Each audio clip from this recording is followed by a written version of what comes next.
Oh boy, it's been a week since early access of Suicide Squad dropped, and after finishing it, I wanted some time to let my thoughts simmer about what I thought about the game's biggest moments, because I really like this game, but this is an entry in the arkhamverse, and therefore the narrative is so important to me. This is a follow-up to the gaming trilogy that really drove home my passion for video games.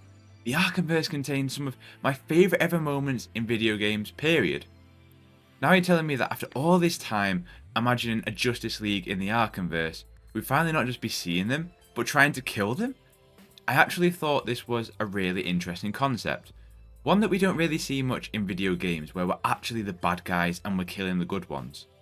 There's a lot to get into here. On the whole though, I just didn't love the execution of it. So look, we're going to be diving into full spoilers on this game, so you've been warned if you haven't beat the campaign and you plan on doing so. So, to begin with, let's start with those Justice League members. Between the costume designs, the voice acting work, and the overall world building to establish, how larger than life these heroes are in this world, it was absolutely phenomenal. Exploring the Hall of Justice, hearing how they've worked together, what it means to be for the greater good, and then watching how they've gone against everything they've stood for. Batman, for example, right? My favourite superhero, period. First time you encounter him in the Batman experience, he grapples somebody up and then drops them dead, or throws a batarang into someone's neck to kill them. It's like, whoa, this is a tone setter for what these encounters with the Justice League member is going to be like. See, I've got no problem with League members being bad. It's different. Maybe not for Superman these days, but for everyone else it is. I think out of all the corrupted League members, Batman is done the best. And maybe that's because we've spent so much time with him already, or maybe because he's the main presence that you feel throughout the game. Whether that be communicating to Brainiac or the other members, or the way he follows you around the city. It's weird because the best boss battles in this game, they're not technically boss battles. They're the showdowns with Batman, whether that be in the Batman Experience Museum or whether that be the Fear Toxin in the Batcave. These moments really play on the best parts of that larger than life theme that Rocksteady aimed for these heroes. I mean, the Batcave itself was so cool to see in Metropolis. Seeing all the Arkham collectibles that we've collected throughout the years, the Batsuit chamber, and just the scale of it. The fact that they also showcase that Robin might be dead too and killed by Batman is heartbreaking. Now, look, I'm going to get into the big moments in a second, but for 1 second, I'm not having any of this sentiment that this game has tarnished Kevin Conroy's legacy as a whole or even in the Arkham franchise. Or that it's a disgrace to him. Get out of here, man. Kevin ate up every last bit of dialogue. He relished being evil Batman. And the way some people are using him as a means to attack Rocksteady developers, and the game is a reflection of how disgusting and low people can be. He would never wanted any of that. And if you really respected his legacy, you'd never use his sad passing as a means to serve your own opinion of not liking something. And if you even needed proof, that tribute after the credits roll, just so touching and heartbreaking. Kevin Conroy was the Batman for me growing up. His performance, his character was who I learned from. This tribute was so fitting to a man who embodied not just Batman, but Bruce Wayne in every essence. And to leave it one of his most famous quotes, it was just so heartbreaking to watch. And we're so much worse off without him. When I see just a Batman, an image, or I read a comic, I do it in Kevin's voice. I read it in Kevin's voice. Which says so much because there's been so many good iterations. But he's the guy, man. I really do miss him. The scene in the cave of him talking to the Bat family about being strong and staying together. And to be able to take him out, he knew that they would need to be together and they are stronger as a Bat family. It was a beautiful message. But then it's that heartbreak of seeing the Robin cowl stained in blood on the floor. Implying that Robin tried and never beat him and is either dead or narrowly escaped. It was also very fitting that it was Batman who developed the weaknesses of all the heroes to take them out. Nightmare Batman as a concept was so cool. But the boss fight it didn't work.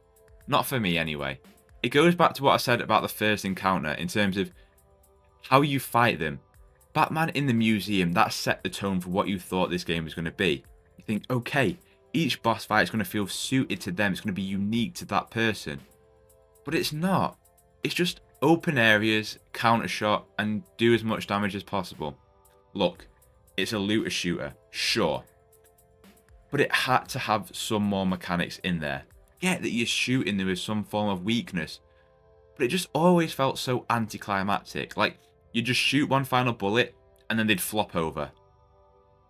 Even with all that said, ever since finishing it, I just can't shake the feeling that they actually died. Something feels off about it.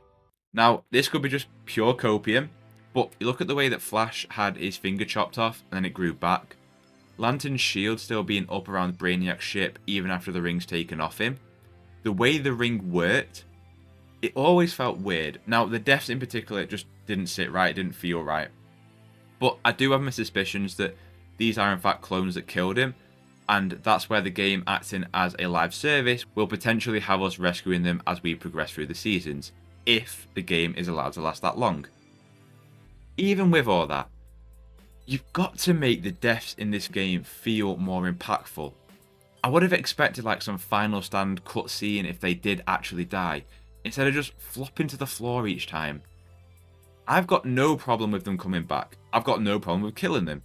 It's a comic book story at the end of the day. It's Rocksteady's interpretation, but they have to do that moment, what happens in that moment, they have to make it feel worthwhile. Because both ways, it feels unfulfilling. We'll have to wait and see how it plays out though. Obviously, the scene that's upset a lot of people is the way Batman dies, shot on a park bench by Harley Quinn. This is the only cutscene that any League member actually gets in the game for dying.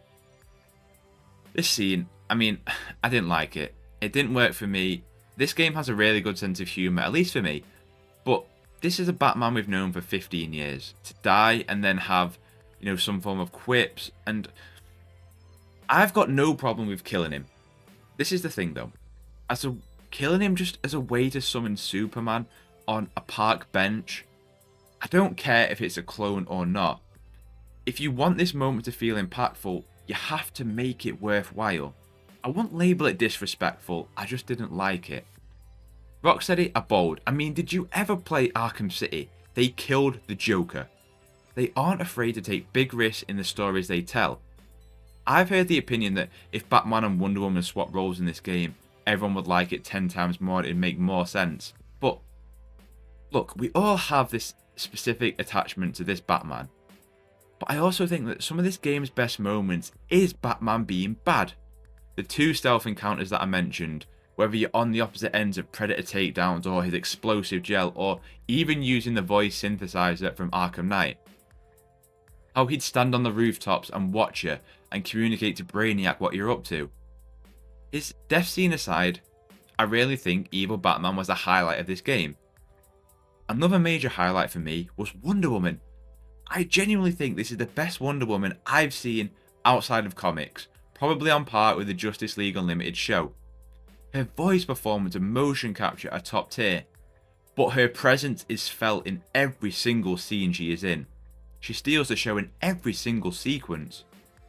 One of the best moments in the game is where she takes down Barry, and she's using the lasso of truth, begging him, how can she bring them back? How can she save them? And you feel that desperation in her voice. It's really well done, and definitely one of the game's best scenes. This moment here is something I wanted more of. Even if they're clones, right? Make them think that they, make them feel that they're not. Make them grapple with the situation that they're in. Make them realise what they've done. That's why these deaths just feel so underwhelming. Her battle with Superman too, it's fantastic the way they sprawl through buildings and structures, and they do a great job of demonstrating the sheer power scale that these two have. And then when she thinks she's got him with the kryptonite, and he just kills her, it's really shocking. It adds that shock value.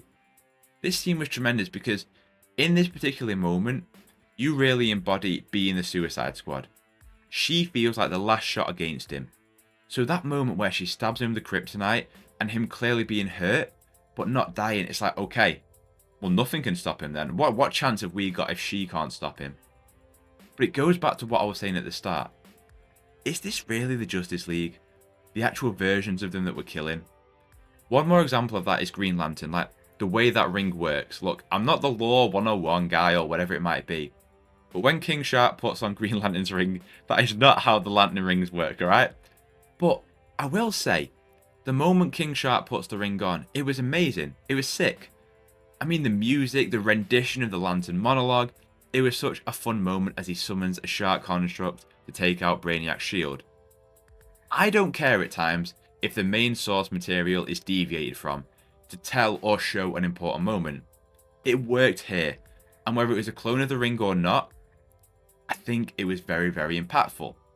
And that is why I don't mind it in this particular scenario. So, this was the start of the introduction to Superman, which, the way they introduce him, really cool, just like casually just holding a nuclear missile, no big deal. But I can't help but wish we got more of Superman in this game. On the one hand, not seeing much of him really builds him up to be this imposing figure. But then when he does properly show up and you have some hands-on time with him where it's just you against him, you immediately take him out. And again, he just like shoots his lasers into the skies and falls to the floor. And it takes all of that larger than life feeling away. Of course he took out Wonder Woman and that really built him up to be this titanic figure. But I'd have loved more time with him because this is Metropolis. It's his city. One thing I did really love about the game, and it's just, you know, apparent across the entire arkhamverse, is that wider DC world building. The game does hint to other events that have occurred here without us ever having to have seen them. All the Easter eggs to Suicide Squad or potential members going forward, like Black Manta, Deathstroke, Copperhead, Peacemaker, loads more. But like the anti-Green Lantern tech that comes from Sinestro, it's just little things that I appreciate as a DC fan. A really cool addition to the squad as well is Flash killing Owl Luthor by just brutally ripping his heart out, but then we get Lex Luthor from Earth 2. It's a great addition to an already phenomenal sidecast. Amanda Waller, Lex and Toymaker are brilliant in this. Toymaker is basically us if all our role models turned out to be bad and we had to find ways to take them out. Smaller moments in this game too, exploring the Daily Planet, seeing Clark's desk with the old folks, his co-workers, the stories that they're currently working on. Like I said, the Batcave too, it was so fun to explore and be in. The Batman experience, LexCorp Tower, being able to re-experience those at any moment. The game's smaller and slower moments are some of its best. I think there's so much heart and love for DC in this game. Some that stares at you right in the face, and some that you do have to look for. But as a fan, I really appreciate the work that Rocksteady put in here. Whilst I didn't love every decision that Rocksteady made, there's no doubt the love that they have for both Batman, the Justice League, and DC as a whole. I'll leave shouting every Easter egg out to Batman Arkham videos because they're the best of the best. I guess the best place to end with this is the game's ending itself. This and Batman's death were unfortunately probably my two least favourite parts of the game. Now, I'm excited about the roadmap and the live service aspects of the game. I'm really enjoying myself, just to reiterate that.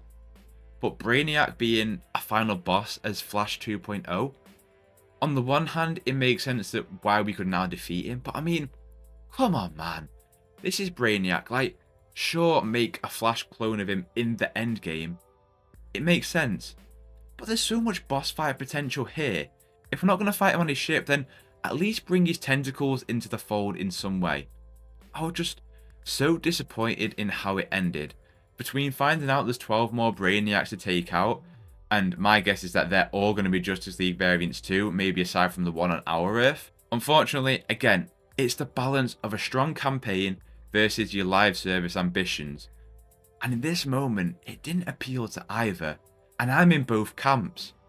Again, the way he just flops to the floor, like, this game has such amazing production value. It's such a shame that we didn't have this one big climactic cinematic fight against Brainiac. Like, oh, we got him. We got one of them. Maybe we can do this. It just feels almost easy. And that's where I think a lot of people sour on this game. The showdown with the bosses, including myself. Look, I'm really excited about where we go from here in terms of boss fights, brainiacs, Elseworlds characters, and the worlds. But the main narrative, which by the way starts so strong, it really faltered for me in that final third. The production of this game is undeniably exceptional, but as an arkhamverse narrative, it just didn't match what we've been used to for so long. Who knows how things will shape out from here, when the complete story, if it is allowed to be told, maybe I will completely change my mind and this will all make sense. I think we'll see 1 year of support for sure, but after that, who knows. I want to stay in this arkhamverse. I'm excited to stay in this arkhamverse, that I truly love it, and I want it to keep expanding. Maybe this is just the prologue to the real war against Brainiac, but with a live service game, you just never know if that full potential is going to be allowed to be realised. Anyway, they were my spoiler-filled thoughts on Suicide Squad Kill the Justice League. I just wanted to get my mumbo-jumbo thoughts out there because there's a lot to talk about, and I just wanted a space to talk about it. And man, I just love Batman and the Arkhamverse. But if you watch this video just to hear me give my thoughts on the story, I really appreciate that, so thank you. If you have beat the story, let me know your overall thoughts on it down in the comments below. What worked for you? What didn't really work for you? If you're looking to stay up to date with Suicide Squad, consider subscribing and check out maybe my overall review or how the endgame already works, which is up on the channel already. If you enjoyed this video, hit that like button, it means a lot to me and I really appreciate it. Have a terrific day and I'll catch you in the next one.